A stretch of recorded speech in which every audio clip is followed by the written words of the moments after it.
Bonsoir à tous et bienvenue sur notre Facebook Live Diploméo.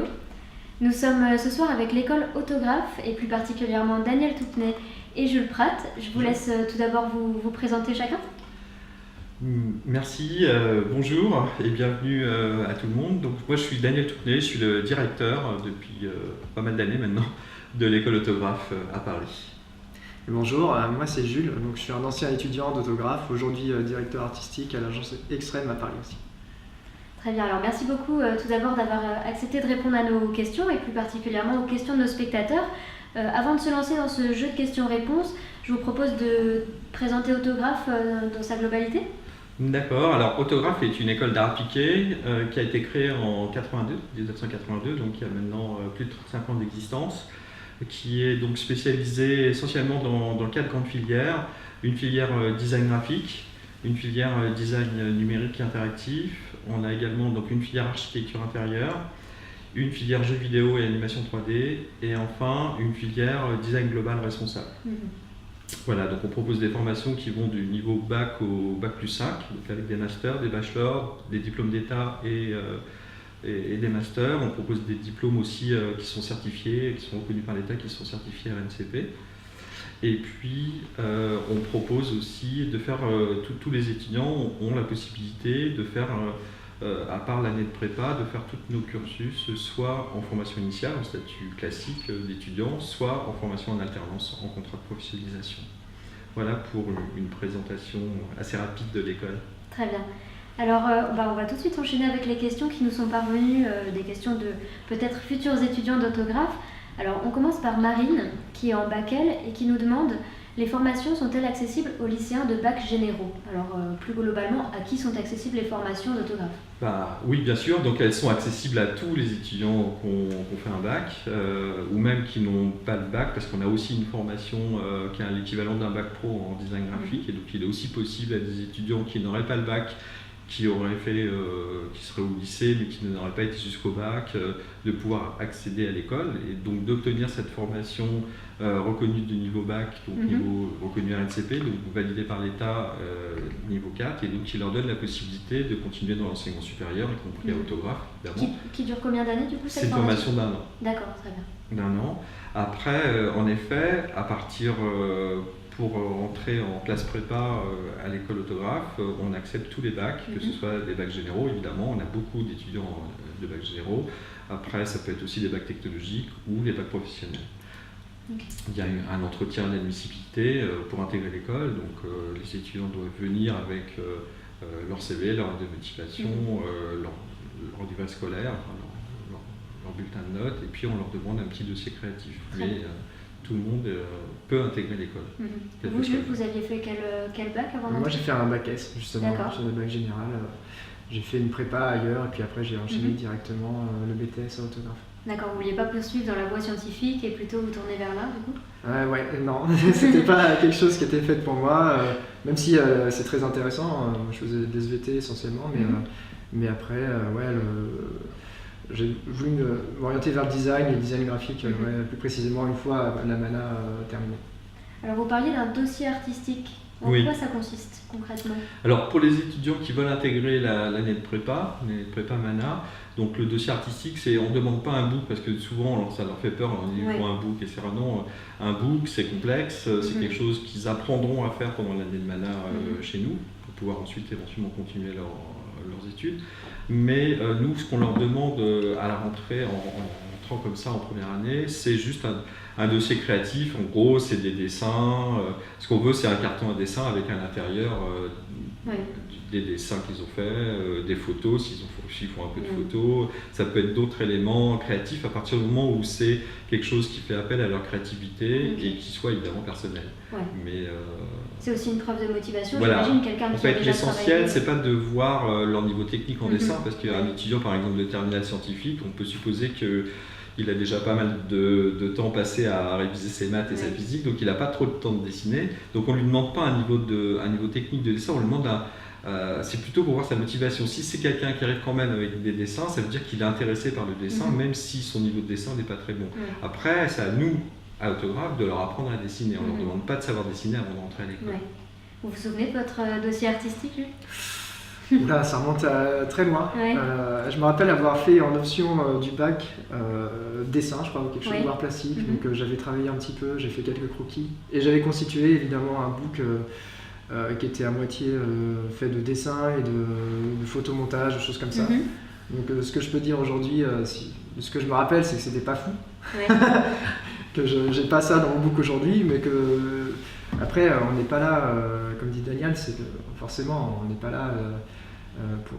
Ça sert à rien de faire des études d'art appliqué si on est hyper fort en art appliqué. Oui. Et le dessin d'ailleurs n'est pas une qualité primordiale pour exercer le métier qu'on fait aujourd'hui. Ça nous aide beaucoup. Ça nous aide beaucoup pour faire des storyboards, pour un film, des choses comme ça. Mais on apprend tellement d'autres choses à l'école que le dessin c'est qu'une petite partie de ce qu'on peut faire. Justement, c'était la question de Zarouali qui nous demandait peut-on s'inscrire dans la filière design d'espace. Alors là, c'est plus précis, il veut s'inscrire en filière design d'espace si on ne sait pas dessiner et que l'on aime vraiment ça. Oui, bien sûr, on peut s'inscrire si j'imagine qu'il est sûrement en terminale, donc en effet, il rentrera en première année. En première année, il aura des cours de dessin, des cours de perspective qui sont évidemment, c'est un type de dessin qui est très important évidemment pour ceux qui veulent faire du design d'espace. Mais bien sûr, il n'est pas obligé de savoir dessiner avant de rentrer à l'école, au contraire. Non, ça vient en même temps que la formation. Ça vient en même temps que la formation, exactement. S'il est motivé, qu'il est motivé, voilà, qu'il ne comptera pas ses heures, il faudra qu'il dessine, Oui. et, entre autres. L'entraînement, c'est la clé, j'imagine, voilà. dans le dessin. Donc le dessin, ça s'apprend, on n'a pas besoin d'avoir un talent particulier pour le dessin. Évidemment, il y a des gens qui sont plus doués que d'autres, il y a des étudiants qui arrivent plus vite, qui dessinent plus naturellement, mais tout le monde peut y arriver. Et comme dit Jules, le dessin, c'est pas tout, c'est une partie importante, mais c'est pas tout. On peut, il y a aussi maintenant beaucoup d'outils informatiques qui permettent aussi de coupler le dessin avec des outils informatiques et d'arriver à s'en sortir, même si on n'est pas un excellent dessinateur. Très bien. Alors ensuite, c'est Laurie qui nous demande, qui nous dit qu'elle a 24 ans.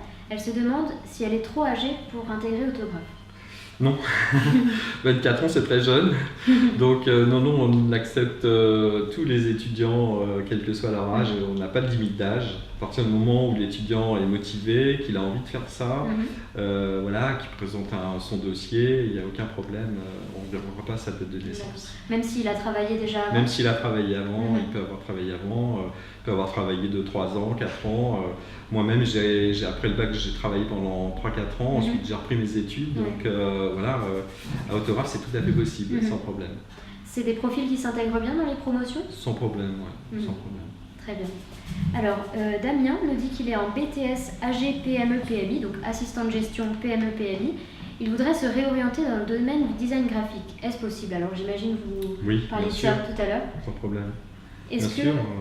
Après, il faudra le rencontrer, voir un peu ce qu'il a fait, quelles sont ses motivations et ses compétences aujourd'hui, mais a priori sans problème, bien sûr, il peut se réorienter en design graphique. Alors j'imagine qu'il peut aussi avoir peut-être une double compétence, peut-être que ça pourra lui servir. Ça pourra lui servir parce que il aura des notions de gestion. Déjà, il y a des cours de gestion design graphique parce qu'il y a toute une partie sur comment fonctionne une entreprise, comment un designer graphique a le choix de se mettre à son compte, de travailler dans une agence, de travailler dans une grande société ou même dans un établissement public. Donc ces notions pourront éventuellement de gestion pour lui servir, notamment s'il se met à son compte ou s'il crée une petite agence. Oui. Alors ensuite, Amélie nous demande en quoi consiste le design graphique. Alors c'est vrai qu'on a validé, mais précisément en quoi ça consiste, qu'est-ce qu'on y apprend. Je vais peut-être te laisser Jules répondre, non ? Ouais, c'est une question un peu, c'est très ouvert. Le design graphique c'est très vaste. Je dirais que, par exemple, pour faire très simple, c'est faire des logos, des affiches. Ça va au-delà aussi de l'aspect visuel des choses. Il y a aussi la prise en charge de tout ce qui peut être éditorial, de l'objet, du parcours éditorial d'un objet, d'un livre, de plein de choses. Les designs graphiques ou la direction artistique, c'est un champ très très vaste en fait. Mais globalement, je dirais que c'est un peu le look and feel des films, des projets en fait, que les clients nous donnent. Donc ça peut être des films, ça peut être des objets d'édition, des livres, ça peut être des spots radio, ça peut être plein de choses, quoi. C'est très très vaste. Le design graphique, c'est une partie de ces choses-là, quoi. Ça peut être des logotypes, de la création de typographie, des créations de stands, c'est vraiment très très vaste. Oui. Voilà. Mais c'est toujours des instruments de communication, de quoi qu'il arrive. Il y a des arts appliqués, c'est encore plus vaste, et le design graphique, c'est les arts appliqués de la communication. Voilà. Et alors, est-ce qu'au quotidien, dans un métier du design graphique, on est spécialisé dans quelque chose, par exemple dans les typographies, ou est-ce qu'on arrive à toucher à tout comme dans la formation? Dans une carrière, je pense qu'on peut faire plein de choses. Moi, par exemple, je suis plutôt spécialisé dans la création d'images, la production, la création d'images et de films.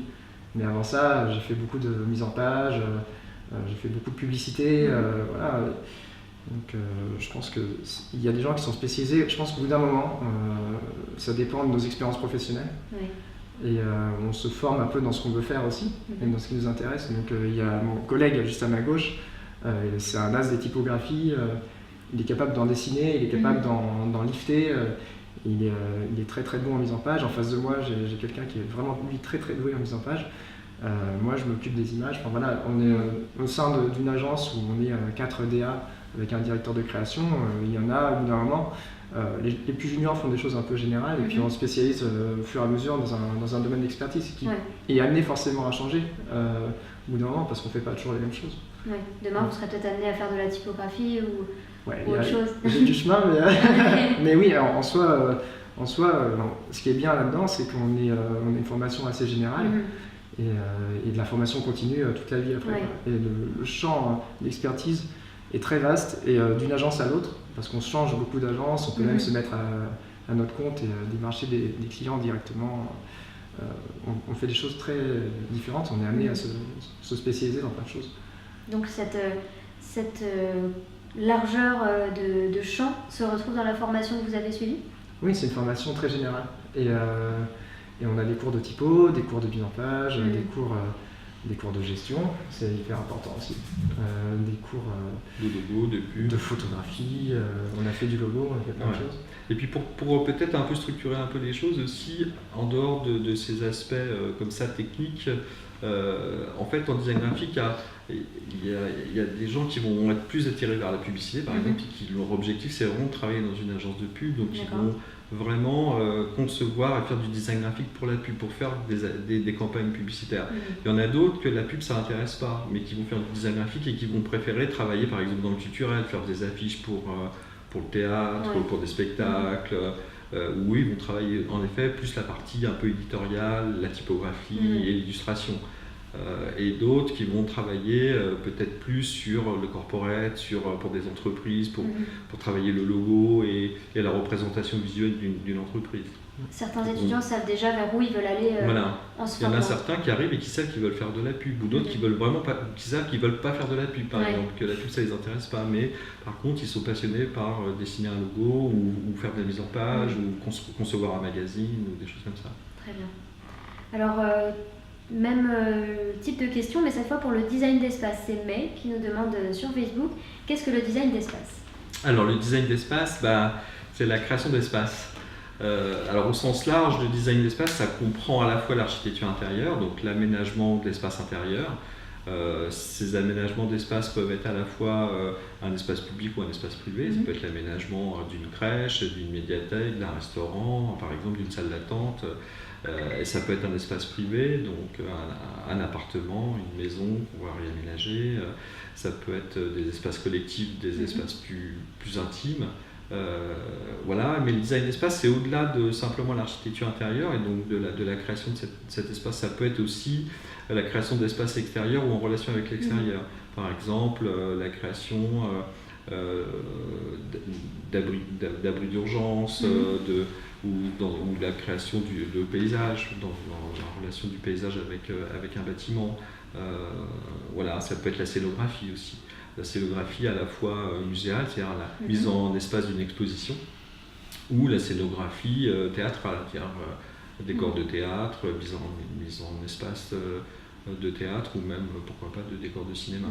Donc le design d'espace, c'est tout ça, en fait. Après, en effet, un peu comme le graphisme, il y a des étudiants qui vont plus s'intéresser à certaines choses qu'à d'autres, qui vont préférer faire plutôt de la scénographie ou de l'architecture intérieure, ou dans l'architecture intérieure faire plutôt du collectif. Ils sont passionnés par la création, je sais pas, de chambres d'hôtel ou de l'aménagement d'hôtel. Il y en a d'autres qui vont préférer faire faire de l'habitat privé, par exemple.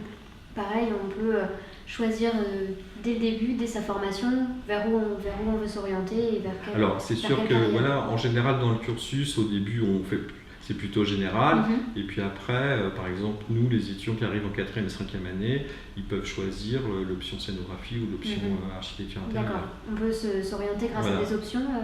Est-ce que c'est la même chose en design graphique? Oui, il y a des options différentes en design graphique qui sont... il y a une option publicité par exemple et une option création graphique. Très bien, donc on peut déjà donner une couleur à son parcours. Alors ensuite, la question nous vient de Caroline qui nous demande quelles sont les qualités requises pour entrer chez Autographe. Alors on parlait tout à l'heure du dessin, on disait que c'était pas forcément obligatoire de savoir dessiner, d'avoir un talent, mais quelles sont les qualités? Qu'est-ce que je dois dégager si je veux entrer chez Autographe? La qualité essentielle, c'est la motivation. Il faut être motivé. Après, on ne va pas regarder si par qualité elle entend des résultats scolaires. Quelque part, les résultats scolaires, donc ce qu'on va regarder, surtout, on demande des bulletins de notes essentiellement pour regarder les appréciations des enseignants, plus que les notes, parce que quelque part, certaines notes dans certaines matières vont avoir peu d'impact sur ses compétences après de créative. Donc on s'intéresse d'abord à comment elle est à l'école, si elle suit, si elle vient, si elle ne vient pas, plutôt sur le comportemental. Et puis après, les qualités, c'est la motivation et, entre guillemets, une certaine créativité, mais ça aussi, ça peut se développer. Mais en général, les étudiants qui arrivent dans ces métiers-là, en tout cas dans ces formations-là, quelque part, ils sont attirés quand même par la créativité. C'est quelque chose qui, quelque part, chez eux, les pousse à venir un jour pousser la porte d'une école d'art appliqué. Si j'ai pas de projet concret, je peux quand même venir. Je me dis, je veux me former à l'art, je veux me former au design graphique, mais je sais pas du tout quel métier je veux faire après. Bien sûr, mais la première année, justement, elle sert à ça. C'est-à-dire qu'il y a des étudiants qui arrivent en première année qui savent exactement ce qu'ils veulent faire. Mais il y en a beaucoup, plus de la moitié, qui ne savent pas exactement, forcément. Ils sont intéressés par les métiers de la création, au sens large, mais ils ne savent pas, finalement, si c'est plutôt l'architecture, le graphisme, le stylisme, le design produit qui les intéresse. Et la première année, elle sert à comprendre un peu ça, déjà à voir si le dessin c'est vraiment fait pour eux, c'est-à-dire si ça les passionne autant que ça, s'ils arrivent à y passer des heures. Et puis après, ils ont des cours de créativité avec des professionnels en graphisme, en archi, etc. Et donc du coup, ça leur permet de tester un petit peu ces différents domaines de la créativité en art appliqué et de voir ce qui les intéresse le plus. Des fois, certains d'ailleurs changent d'avis. Il y en a qui rentrent avec la ferme intention de faire de l'architecture intérieure et puis finalement, ils vont faire du graphisme parce qu'ils se rendent compte que finalement, dans les cours, les cours de graphisme les intéressent plus que les cours d'architecture intérieure, ou d'autres vont faire du jeu vidéo, par exemple. Donc, ils n'étaient pas rentrés forcément à l'école avec cette idée de faire du vidéogame. Donc, les choses peuvent évoluer évidemment, et cette année elle sert à évoluer. D'ailleurs, on a mis en place en première année des workshops, il y en a pour toutes les années, mais en première année on a mis des workshops en place pour les étudiants où ils auront des projets de workshop à faire avec les étudiants des classes supérieures. Donc ils en auront un en design d'espace, ils en auront en graphisme, ils en auront en design numérique, ce qui leur permet, en jeu vidéo, ce qui leur permet de travailler par une petite équipe de 5-6 étudiants où on mélange dans ces équipes à la fois des étudiants de première, deuxième et troisième année et de les faire travailler sur un petit projet. Ça peut être la création d'un petit jeu vidéo, la création d'une chambre d'hôtel, la création d'une affiche ou des choses comme ça. Et du coup, ça leur permet de rencontrer les étudiants des classes supérieures, de discuter avec eux, de voir ce qu'ils font et d'échanger, et puis de concrètement toucher toucher les choses. De voir le panel aussi. Voilà, et d'avoir un panel, et donc du coup, pour ceux qui ne savent pas exactement ce qu'ils veulent faire, ça les aide dans leur orientation. Vous, Jules, vous saviez déjà ce que vous vouliez faire en entrant, ou c'était flou, c'était autre chose? Moi, c'était très vague, je ne savais pas trop dans quoi j'allais. Je voulais faire un truc, c'est un peu ça, je voulais faire un truc créatif sans vraiment savoir ce que je voulais faire. Et c'est vrai que avoir des métiers précis en tête. La mana, je ne savais pas vraiment du tout dans quoi je m'engageais en fait. Mais c'est vrai que la mana c'est bien parce qu'on voit tellement de choses. Et c'est pas que dans les cours, c'est aussi les profs nous invitent à faire plein d'expos, on doit lire plein de bouquins, enfin on a plein de choses. On s'ouvre l'esprit à plein de choses et finalement c'est plus simple de savoir ce qu'on veut faire après. Mais ça sert à ça la mana. Vraiment, c'est très très large et on affine au fil des années, quoi. Alors justement, ça tombe bien que vous nous parliez de mana, parce que Ahmed nous demande, proposez-vous une formation mana? Alors on peut peut-être en parler plus en détail de cette formation préparatoire? La MANA, c'est donc une mise à niveau en art appliqué, c'est le terme officiel de l'éducation nationale. C'est une première année qui permet ensuite d'accéder au BTS de design, quels que soient ces BTS de design. Donc nous, on la propose. À Autographe, en fait, on a un cursus un peu particulier, c'est-à-dire qu'on propose les BTS de design, et donc une MANA, et ensuite 2 ans de BTS design. Donc les étudiants, pour les étudiants qui sortent d'un bac général, ils font 3 ans d'études. Et à l'issue de ces 3 ans d'études, ils ont un double diplôme. Ils ont à la fois le BTS, diplôme d'État d'éducation nationale, mais ils ont aussi un bachelor international qui est délivré par deux organismes, qui est l'organisme IDEL et la FEDE, la Fédération européenne des écoles, qui délivre ce bachelor. Donc nous, on fait ça depuis de nombreuses années, et grâce à ce bachelor qui est un bac plus 3, les étudiants peuvent continuer en 4e et 5e année. Après, actuellement, il y a une réforme de l'éducation nationale, des BTS de design, qui fait que la MANA va disparaître, je pense, à terme. C'est justement la question que Justine nous pose sur Facebook. Elle se demande quel avenir pour la MANA. Voilà, donc la MANA va disparaître et être remplacée par un diplôme qui va s'appeler Diplôme national des métiers d'art et du design. Qui sera en 3 ans. Donc finalement, on ne va pas changer grand-chose, puisque actuellement, c'était déjà en 3 ans. Là, c'est officialisé, finalement. L'éducation nationale va faire un peu ce qu'on faisait déjà depuis quelques années, c'est-à-dire qu'elle va mettre un diplôme en 3 ans, qui aura une validation de grade de licence.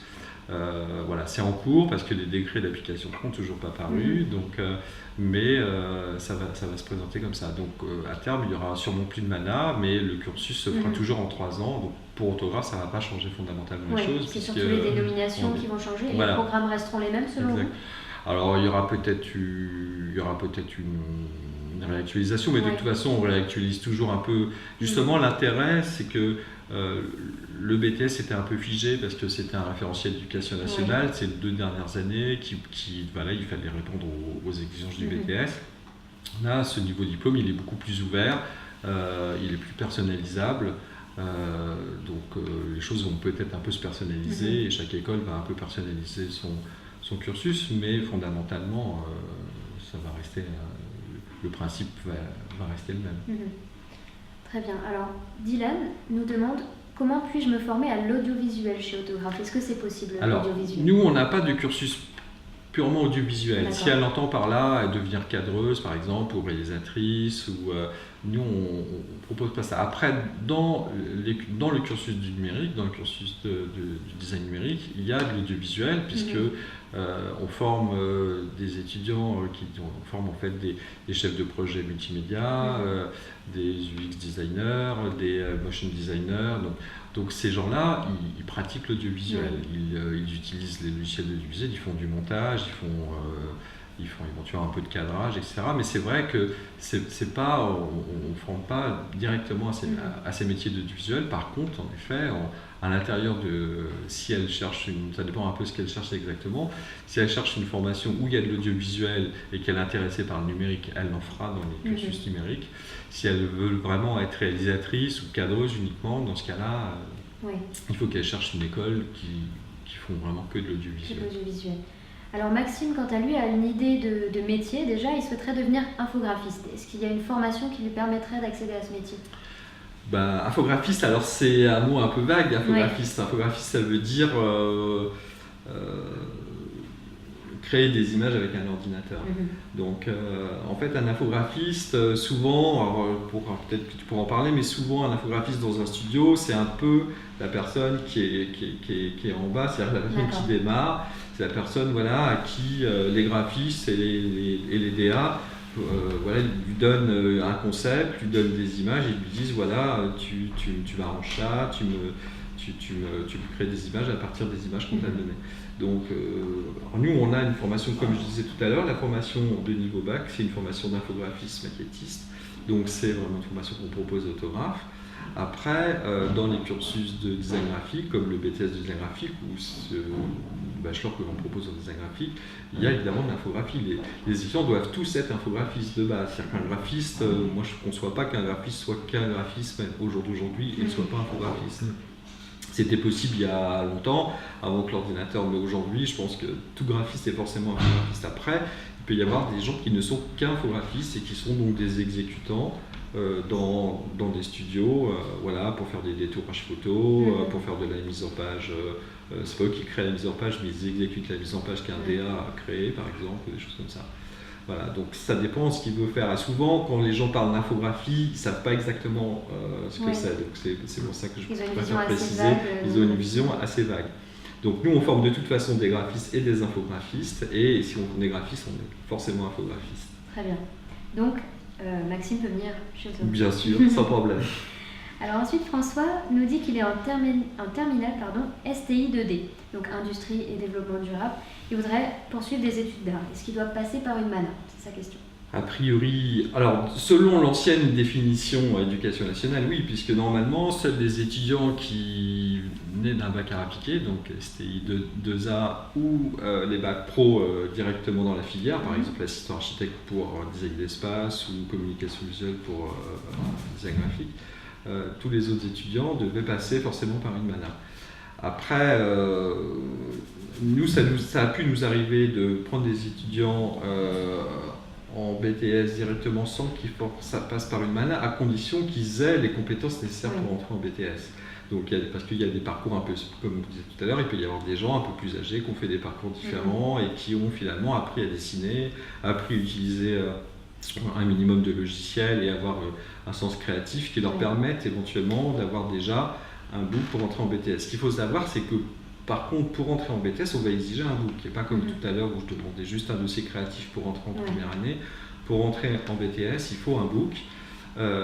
Et donc, voilà, donc si ce book est conséquent, qu'il y a des choses qui ne paraissent pas les choses primordiales pour pouvoir avoir un niveau pour entrer en BTS, il peut tenter sa chance. Maintenant, a priori, s'il n'a fait que sa terminale, enfin sa première terminale, ça me paraît peut-être un peu juste pour rentrer en BTS. Mais à voir, comme je disais, il a peut-être fait autre chose autour. Et, voilà. Après, il y a un autre facteur, c'est que s'il veut faire aussi son cursus en alternance, le book il va lui servir non seulement pour rentrer à l'école, mais il doit aussi lui servir pour trouver une entreprise. Parce qu'on ne trouve pas d'entreprise si on n'a pas de book. Ça, c'est dans le métier créatif, la chose la plus importante, c'est pas le CV, c'est le book. Donc, s'il n'a pas de book non plus, qu'il veut faire son BTS en alternance, par exemple, il aura aussi beaucoup de mal à trouver une entreprise. Même si on l'aide, ça sera quand même compliqué. Donc, on peut peut-être préciser, l'alternance est disponible à partir du BTS. À partir de la deuxième année, oui. D'accord. Alors, justement, à propos de l'alternance, Juliana nous demande sur Facebook, est-ce que vous avez des liens avec les entreprises pour justement aider les personnes qui voudraient suivre le parcours en alternance? Alors on a des liens, alors en fait on fait de l'alternance, comme je disais tout à l'heure, l'école a été créée en 82, donc il y a 35 ans, et depuis 35 ans l'école fait de l'alternance. D'accord. Donc on a beaucoup d'entreprises partenaires, on a des centaines d'entreprises partenaires et on a une bonne partie des étudiants de l'école qui sont majoritairement en alternance. Donc on a beaucoup d'entreprises partenaires et on a un pôle alternance avec un responsable de l'alternance qui pourra aider les étudiants à trouver des entreprises. Alors selon les années, il y a des demandes, il y a des secteurs qui sont plus faciles que d'autres. Par exemple, cette année, on a eu beaucoup de demandes en archi intérieur et on a eu du mal à trouver des entreprises pour même si finalement tout le monde a trouvé, mais c'est vrai que ça a été plus dur. Alors qu'en design numérique, par exemple, et interactif, on a encore des entreprises qui n'avaient pas trouvé d'entreprise. Enfin, on avait plus d'entreprises que d'étudiants et donc c'était difficile de leur trouver des étudiants parce qu'on n'avait pas assez d'étudiants. Donc on aidera. Après, évidemment, il faut que les étudiants y cherchent. C'est quand même eux. Disons que le choix définitif, c'est l'entreprise qui le fait. C'est l'entreprise qui fait les entretiens et qui décide ou pas d'embaucher, parce que c'est un contrat de travail, donc il décide ou pas d'embaucher.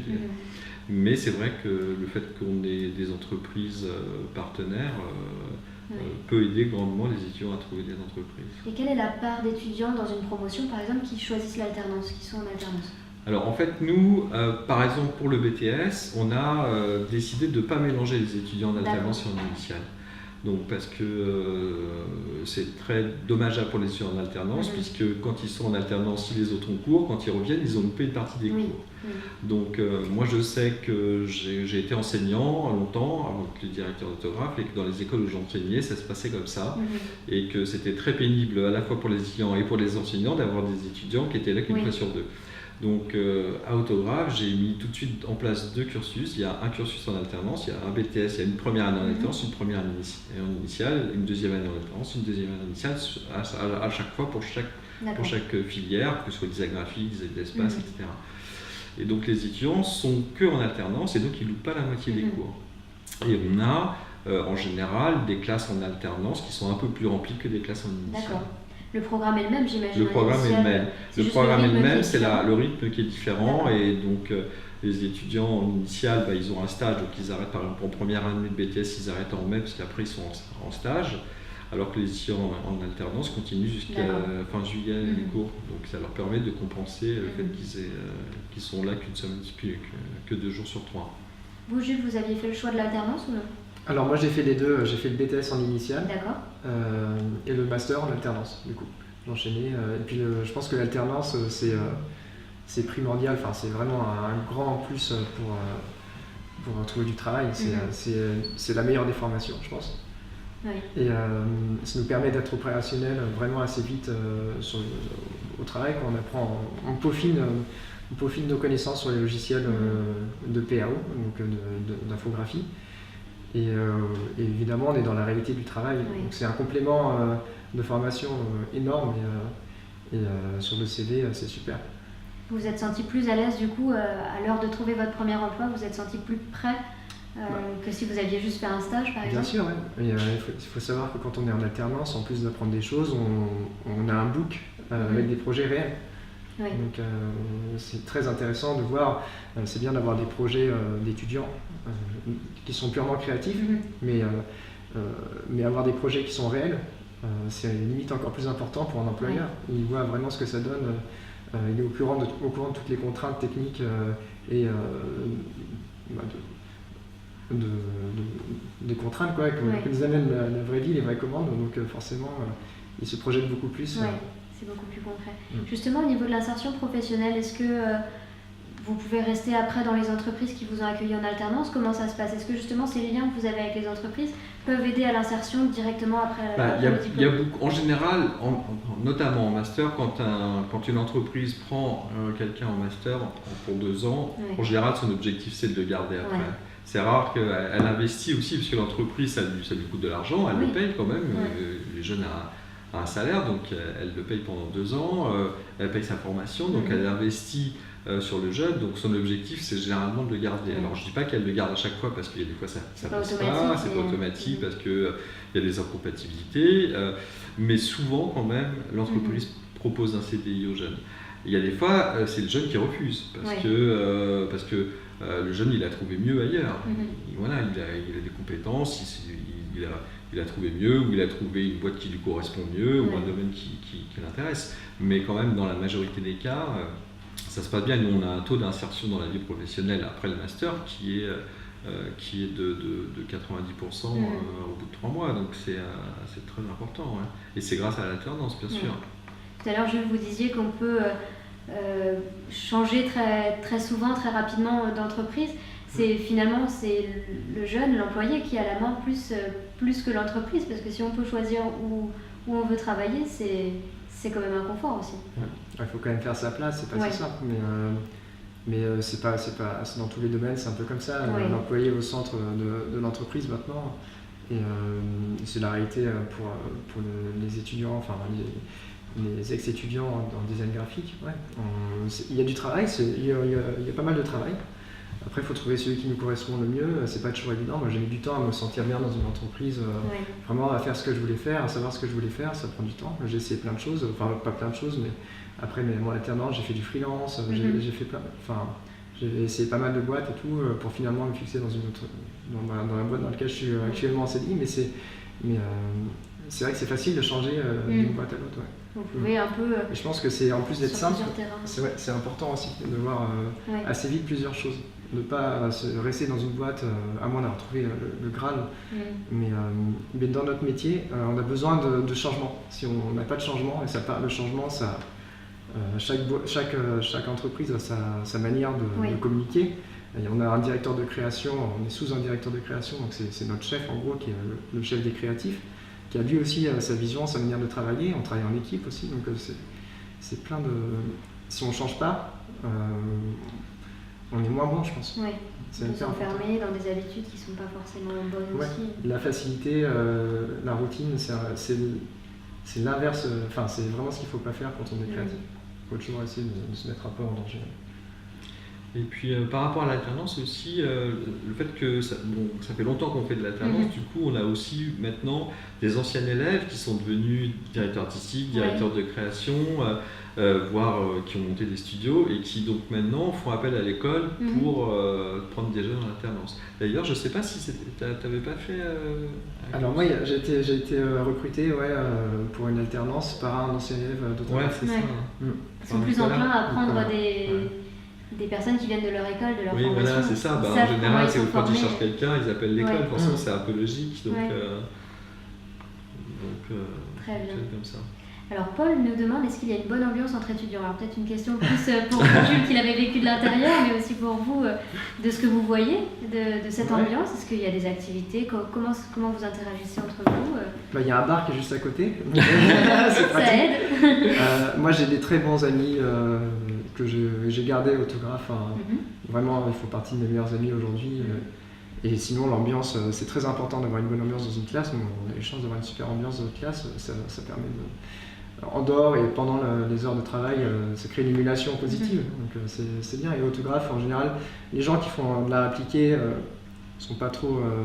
voilà, c'est pas une ambiance de requin, on n'est pas dans une ambiance de concours ou quoi que ce soit. On est là pour s'amuser parce que c'est quelque chose de sympa, de marrant.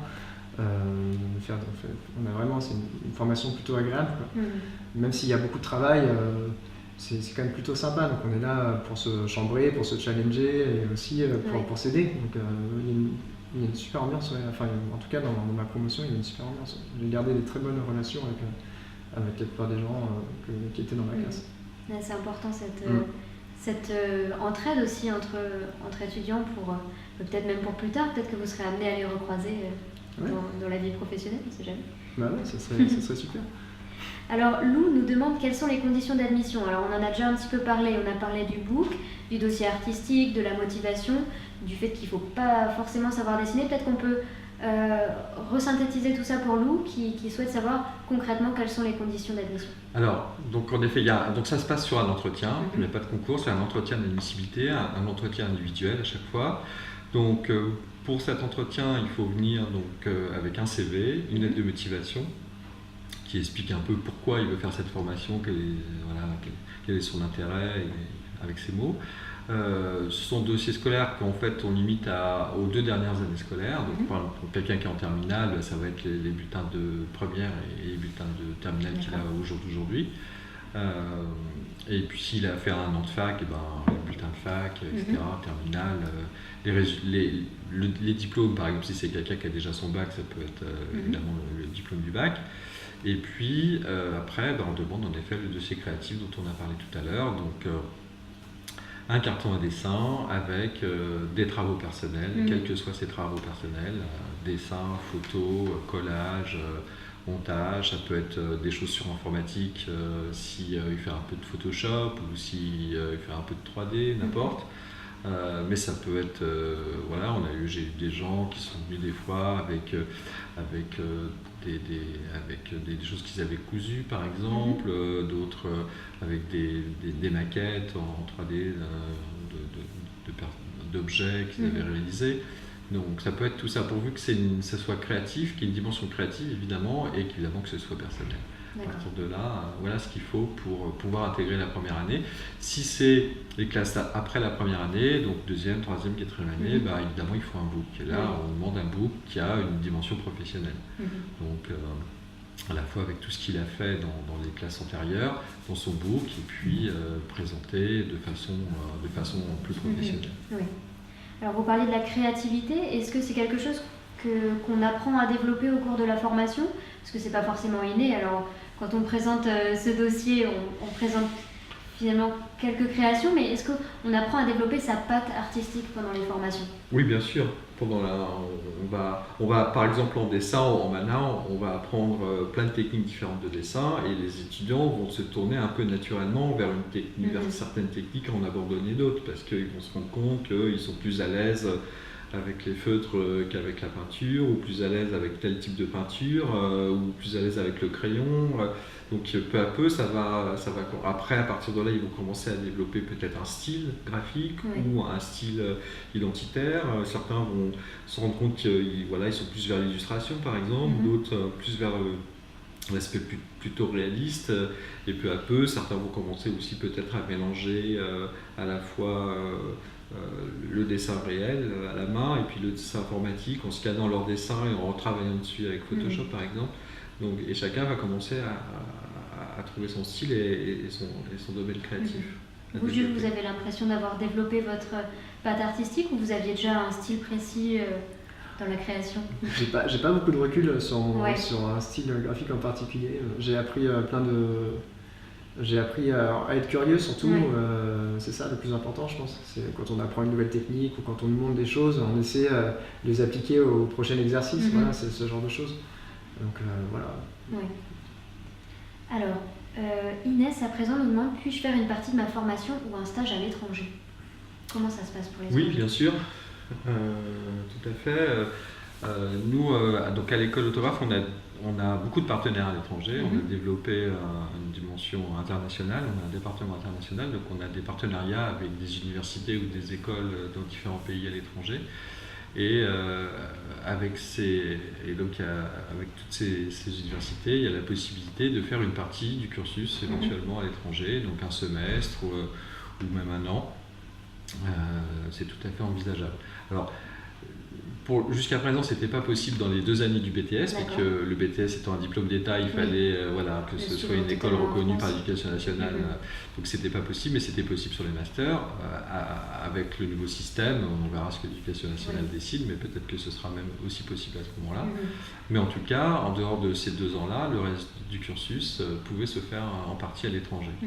Après, de toute façon, tous les étudiants de l'école, ils partent en général, ils ont la possibilité de partir à l'étranger, au moins sur des périodes courtes, puisque avec ces écoles partenaires, on organise des workshops. D'accord.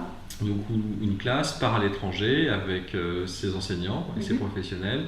Elle travaille avec les étudiants de l'université qui nous reçoit, où ils travaillent ensemble donc, sur un projet pendant une dizaine de jours. Donc il y a une partie travail intense et puis une partie visite, évidemment, un peu du pays étranger par rapport au domaine où sont les étudiants. Si par exemple l'archi, ils vont visiter des bâtiments emblématiques du pays par rapport à l'architecture. Si c'est le graphisme, même chose dans le domaine du graphisme ou jeux vidéo. Et donc ça permet aux étudiants de partir à l'étranger comme ça en groupe et avec leurs profs, et puis éventuellement également ça marche dans l'autre sens, c'est-à-dire qu'on accueille évidemment à Autographe les étudiants étrangers où on les fait travailler pareil sur un domaine. Par exemple la semaine prochaine on accueille des étudiants japonais de l'université d'Osaka, donc c'est le département jeux vidéo, c'est une université qui est spécialisée en création de mangas, animés japonais, jeux vidéo. Donc on accueille leurs étudiants, on est parti l'année dernière, on est parti chez eux, là on les accueille et puis ils vont travailler donc avec nos étudiants pendant une semaine, et puis ensuite nous on a prévu de retourner chez eux au mois de mai. Donc les étudiants de design graphique, de design numérique et puis une partie de jeux vidéo vont partir là-bas au mois de mai. Voilà, donc on a un partenariat comme ça aussi avec la Chine, on a un département avec le département architecture intérieure du Collège of Art de l'Université technologique. Donc tous les ans, les étudiants de M1 et du bachelor en design global responsable partent à Pékin travailler avec les étudiants chinois, et tous les ans on accueille les étudiants chinois. On a fait ce partenariat aussi avec le Québec, on a un partenariat avec une école au Québec, voilà. On a fait des échanges avec le Mexique, avec différents pays comme ça. Donc c'est aussi une occasion pour les étudiants de l'école de s'ouvrir à l'étranger, de travailler avec des étudiants étrangers, de voir les différences de culture, comment on aborde finalement le design graphique, le jeu vidéo, l'architecture intérieure dans différents pays. Vous, Jules, vous êtes parti à l'étranger? J'ai pas eu cette chance, beaucoup avec le travail, mais malheureusement avec l'autographe à l'époque ça n'existait pas. Ah oui. Et ouais, c'est vraiment dommage, j'aurais adoré. En tant qu'étudiant, c'est super, j'imagine, de découvrir un nouveau pays, une nouvelle culture, des nouveaux étudiants. Enfin, c'est vraiment, je pense, une expérience une chance pour les étudiants. Les workshops, c'est déjà très enrichissant dans l'école, parce on rencontre des très bons formateurs qui sont vraiment très spécialisés et puis très pointus. Et des étudiants plus âgés ou plus jeunes et tout, ça crée une cohésion, un lien dans l'école. Et j'imagine que faire ça à l'étranger, en plus le faire de façon internationale. Et puis aller au Japon ou en Chine ou au Mexique, c'est des beaux partenariats, c'est des beaux voyages scolaires, des choses qu'on fait rarement. Donc malheureusement, non, j'ai pas fait. Vous parliez des workshops tous les deux. Justement, Marine nous demande quelle est la part de pratique et de théorie. Quel est le rapport entre les deux? Est-ce que c'est 50-50? Est-ce que c'est dans le cursus général ou... Oui. Alors sa question ne le précise pas, donc j'imagine que c'est dans le cursus général. C'est difficile à dire. Il y a beaucoup de pratiques évidemment. Après, ça dépend aussi des formations. Sur le cursus du BTS, c'était un diplôme d'État, donc il y avait quand même des matières générales qu'il fallait. Voilà, donc il y avait. Alors je sais pas, la part, ça devait être peut-être. Je dirais 60% de matière plutôt professionnelle et 40% de matière générale. Après, en master, on est quand même sur plutôt 80% de matière professionnelle et 20% de matière générale. Et encore les matières générales, par exemple, il y a de la philosophie de projet architectural en archi ou même en graphisme maintenant. Mais c'est de la philosophie, de projet. Donc c'est quand même, par rapport à un projet précis, c'est quand même très appliqué. Donc, j'imagine que plus on monte en niveau, plus on pratique. Plus on pratique et plus on travaille sur des gros projets, voire des projets réels. On essaye à Autographe, on essaie de faire travailler les éditions sur des vrais projets avec un vrai commanditaire. Alors c'est pas toujours possible, surtout en archi, parce que les faire travailler, voilà. Mais on a quand même des projets réels. On les a fait travailler sur la création d'hôtels, par exemple, où les commanditaires sont venus, ils ont fait le brief, ils ont présenté le projet, les éditions ont travaillé dessus. En graphisme, c'est plus facile parce qu'on peut travailler sur des projets un peu plus modestes, entre guillemets. Donc, on peut travailler sur une campagne publicitaire, on peut travailler sur la création d'une affiche. Mais donc, on les fait sur l'édition d'un bouquin. Donc, on les fait travailler. On a en master, ils ont obligation en deuxième année de travailler sur des vrais projets. Donc, c'est des projets que les éditions trouvent eux-mêmes ou que nous, on leur apporte. Ça, c'est intéressant parce qu'il y a une partie création d'entreprises fictives. Donc, on va créer une identité, des valeurs. On crée une micro-entreprise en fait avec les copains et ensuite on va carrément démarcher des gens avec qui on a envie de travailler, des petits trucs de proximité. Et nous on avait fait une marque de bière, on avait travaillé pour un théâtre, on avait fait plein de choses. Les projets n'ont pas tous abouti mais ils partaient tous de projets réels et au final on a toujours terminé nos projets même s'ils n'ont pas été achetés finalement. C'est vraiment quelque chose d'intéressant en master. Vous avez beaucoup mis en pratique ce que vous aviez appris les années précédentes lors du master? Oui, bien sûr. Toutes les techniques, les cours théoriques j'imagine vous servent tout au long de la formation, mais particulièrement quand vous devez comme ça mettre en pratique dans des cas de micro-agence ou de création de projet, j'imagine. Les masters, c'est s'imprégner d'un tas de choses. En final, on digère ça dans la vie professionnelle après. On apprend plein de choses et sans reproduire les choses à la lettre, on est forcément... on se fait une culture graphique, visuelle, et aussi on a des automatismes de création et des méthodologies qu'on répète après. Alors peut-être qu'on peut coupler la question de Marie-Océane avec celle d'Ilona. Donc Marie-Océane nous demande combien coûte une formation chez Autographe et Ilona complète acceptez-vous les élèves boursiers? Peut-être qu'on peut y répondre en même temps sur cet aspect pécunier des formations. Une formation Autographe, les premières en prépa, l'année elle est à 5 900 €. En comptant les frais d'instruction et coûts pédagogiques. Les années de BT de deuxième et troisième année, quel que soit le cursus, ils sont autour de mémoire de 6 700 € à peu près. Et les années de master, quatrième et cinquième année, ils sont à 6 900 €. Voilà. Après, donc, par rapport à la problématique de la bourse, non, on n'accepte pas les élèves boursiers, puisqu'on est une école privée et donc on n'entre pas dans le cadre du Crous, en tout cas les bourses du Crous. Il peut y avoir des étudiants qui ont des aides. Par exemple, les étudiants, par exemple l'ADOB, les étudiants qui viennent de Martinique, Guadeloupe et Réunion, ils peuvent avoir des aides de l'ADOB, ça fonctionne très bien. Pour les aides du Crous, c'est vrai que ça ne fonctionne pas. Par contre, comme je disais tout à l'heure, nous on fait beaucoup d'alternance, les étudiants, c'est la solution. Voilà, c'est la solution. C'est une solution à la fois financière parce que du coup l'étudiant ne paye plus l'école, donc en effet, donc il est exempté de coûts puisque c'est pas lui qui paye. Et l'école est bien payée, mais pas par lui. Et en plus, lui, il a un salaire par contre. Donc il a une certaine autonomie, il a un salaire qui varie entre 60 et 80% du SMIC, ça dépend de son âge, de ses diplômes et la formation sur laquelle il est, mais du coup ça lui permet d'être autonome, et d'avoir un vrai salaire, d'avoir une reconnaissance comme salarié dans l'entreprise. Et puis l'autre intérêt qu'on disait tout à l'heure, c'est que outre le fait financièrement de ne pas payer l'école, c'est qu'il a une expérience professionnelle et que ça n'a rien à voir avec l'expérience d'un stage. Quand on présente un stage, l'entreprise dit que vous n'avez pas d'expérience professionnelle, alors que là, quand on a fait 1 an ou 2 ans la plupart du temps dans une entreprise, on est salarié de l'entreprise, on peut présenter ses fiches de paye et on a vraiment une expérience professionnelle. Alors Juliette poursuit avec une question, encore une fois pratique, où se situe l'école ? Alors l'école, elle est à Paris, dans le 20e arrondissement, elle est rue Saint-Blaise précisément. C'est un quartier qui bouge beaucoup d'ailleurs. Il y a beaucoup de... Il y a le Mama Shelter, pour ceux qui connaissent, qui est juste à côté de l'école, qui s'est installé juste à côté de l'école. C'est un hôtel-restaurant qui a été dessiné par Philippe Stark notamment, qui est très branché. Et dans la rue Saint-Blaise où on est, il y a 3 galeries d'art qui viennent d'ouvrir.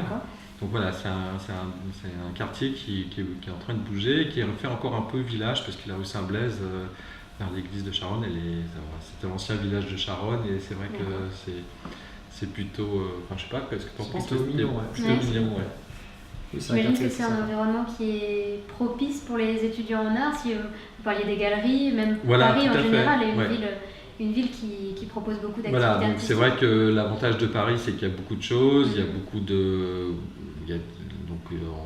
pour les enseignants et les professionnels qui viennent enseigner à Autographe, c'est facile d'aller leur présenter des expositions ou des bâtiments emblématiques ou des galeries ou même de rencontrer des artistes, des professionnels de façon... beaucoup, pas tous, mais beaucoup d'enseignants sont des professionnels en activité, et ces professionnels connaissent eux-mêmes beaucoup de professionnels, dont certains très connus, et donc il y a des échanges qui sont... Et ça permet de créer une émulation quand même qui est favorable à la création artistique, on va dire. Juliana nous demande sur Facebook, les workshops à l'étranger sont-ils ouverts aux alternants ? Oui. C'est pour les personnes en formation initiale et en alternance, on ne fait pas la distinction. On s'arrange avec les entreprises, mais il n'y a pas de souci. En général, ils comprennent tout à fait l'intérêt pour l'étudiant d'aller... Donc oui, c'est tout à fait ouvert pour les alternants. Alors avant de clôturer notre live, est-ce que vous pouvez nous parler des jeudis d'autographe ? Alors les jeudis d'autographe, c'est une formule qu'on a mis en place cette année, qui sont des soirées... porte ouverte en quelque sorte, donc ça ne nous empêche pas de faire la porte ouverte de l'école comme chaque année fin mars. Cette année c'est le 24, 25 et 26 mars je crois. Mais les jeudis d'autographe, c'est la possibilité en fait pour les étudiants de pouvoir venir chaque mois, puisque ça a lieu donc le 2e jeudi de chaque mois. Et il y a une présentation, il y a une conférence par un professionnel, généralement qui intervient aussi à l'école, donc sur une thématique. Donc il fait une conférence pendant une demi-heure, ensuite il y a des échanges questions-réponses. Donc il y en a une sur le jeu vidéo, il y en a une sur l'architecture intérieure, sur le design numérique. Donc tous les mois la thématique change, et c'est la possibilité donc pour les étudiants à la fois de l'école de se renseigner éventuellement, notamment pour les premières années. Là aussi c'est une façon pour eux de rencontrer des professionnels et de se renseigner pour ceux qui hésitent encore pour leur 2e année, et puis surtout pour les étudiants, futurs étudiants de l'école qui viennent se renseigner. De participer à cette conférence, d'écouter, de comprendre un peu quels que sont les métiers. Par exemple dans le jeu vidéo, il y a plein de métiers dans le jeu vidéo, d'être comprendre un peu comment ça fonctionne, comment ça organise un jeu vidéo, quels sont les différents types de métiers qu'il y a derrière, et de voir si c'est quelque chose qui les intéresse, de poser des questions à un professionnel directement qui peut les renseigner. C'est des professionnels qui travaillent à Ubisoft, qui sont game designers et qui sont intervenus sur des gros jeux vidéo, donc ils peuvent répondre à toutes les questions qui les intéressent. Et puis donc on leur propose aussi de visiter l'école, du coup, dans une certaine convivialité, d'échanger avec le personnel enseignant et d'échanger aussi avec les étudiants qui sont évidemment là. En tout cas, il y a toujours des émulations, parce qu'en plus on fait ça les jeudis. Donc les jeudis, nous on organise à l'école, sinon le jeudi et le mardi soir on organise des cours de modèles vivants qui sont pas dans le cursus habituel des étudiants. Donc c'est des cours qui sont pour les étudiants qui peuvent venir ou pas venir, et voilà, ça fait partie C'est ce que l'école leur propose, c'est sans supplément. Et donc on fait ça le jeudi. Du coup, il y a aussi il y a beaucoup de monde le jeudi, il y a beaucoup d'ambiance le jeudi en général. Très bien, et il me reste qu'à vous remercier d'avoir répondu aux questions de nos internautes et pour ce live très intéressant qui nous a beaucoup éclairé sur Autographe et sur les formations qui y sont proposées. Quant à nous, on se retrouve très bientôt pour un nouveau live sur la page Facebook de Diploméo avec une autre école, de nouvelles formations et j'espère de nouvelles possibilités d'orientation. À bientôt.